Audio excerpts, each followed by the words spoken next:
各位聽眾，你哋好，歡迎收聽啱啱好，我喺度，我係 Maggie。喺呢度，我會同大家分享女人40嘅生活經驗，同大家一齊去探索到底點樣可以好好照顧自己，令生活變得更加輕鬆同有趣呢？呢個係我第一個 podcast 節目，請大家多多指教。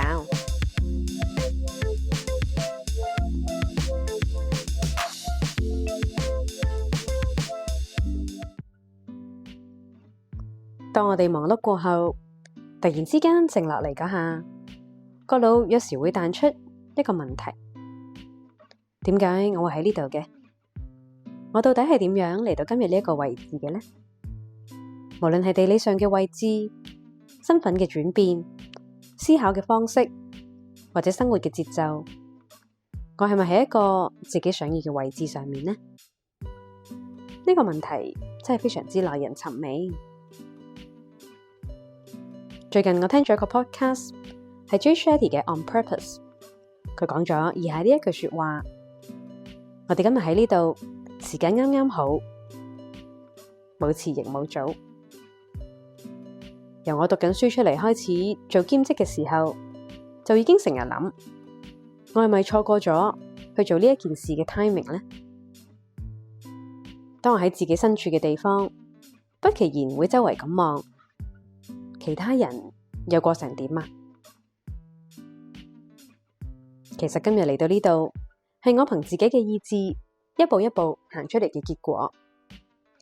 命運指引我哋作出選擇，令我哋從過程同結果中學習，從獲得同失去之中，了解我到底想成為一個點樣嘅人，到底可以做啲乜嘢，令我想變成我想成為嘅嗰個人呢？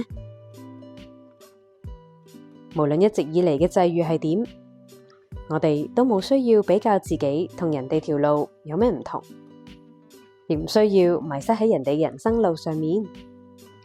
只要記住，永遠將自己嘅心當成屋企，咁無論去到邊，我都喺我嘅屋企入面，一個溫暖、熟悉又安全嘅地方。外面嘅世界，生活已經夠辛苦啦，唞氣都唞唔到。對自己冇理由仲要咁苛刻啩？畢竟我嘅人生由頭到尾一直陪住我行嘅就係我自己。我有冇認真咁對待同尊重我生而為人作出嘅每一分努力呢？即使只係朝頭早起身食早餐、換衫、出門口返工，或者喺屋企做一啲家頭細務咁樣。呢啲都係我為自己而努力生活嘅證據。喺呢度，我想同嗰班經常照顧其他人嘅生活同感受嘅女人講，我哋真係要記得多啲望下自己，多啲感謝自己，好好咁讚揚一下自己。我已經做得好好啦，我已經做得好好啦。你知唔知啊？可以重重複複咁去做一啲睇落冇咩意義嘅事，係一種神奇嘅毅力。而呢一份毅力，就正正係磨練緊嗰個打不死嘅自己。而呢啲所謂冇乜意義嘅事，加加埋埋，就成為咗生活強大嘅支柱。家人同自己都可以無憂無慮咁喺外面嘅世界探索同奮鬥。我本來係全職人士，直到2024年。我個仔出世，我轉咗做全職媽媽，每日重複煮飯、洗衫、湊仔、換片、餵人奶。生活教我嘅事，就係喺呢個環境入面，無論你做嘅嘢幾咁細微都好，都係必須同有意義嘅。當你抱住呢個心情去做重複嘅事，你會發現原來每一日其實都有啲啲唔同。仔女會長大，你都有一日會踏出呢個空間。困住你嘅唔係你身處嘅環境，而係你心入面嗰道牆。你要自己打破呢道牆，行出去望下外面嘅世界。你覺得自己冇時間去做呢啲事咩？會唔會有方法可以將時間分配得好啲？點樣可以簡化到日常嘅任務呢？自己諗唔掂就揾人幫手。你永遠唔係孤獨一個人，但你一定要主動開口講你想要啲乜。我知道好多人同我一樣都好怕麻煩人，突然揾人，有時會覺得唔好意思，或者又唔知點開口。多一事不如少一事算啦。不過你敷衍咩人都好，千祈唔好敷衍自己。你嘅需要係非常重要。老土又現實嘅講法就係，你要照顧好自己，先有能力照顧好你重視嘅嗰啲人。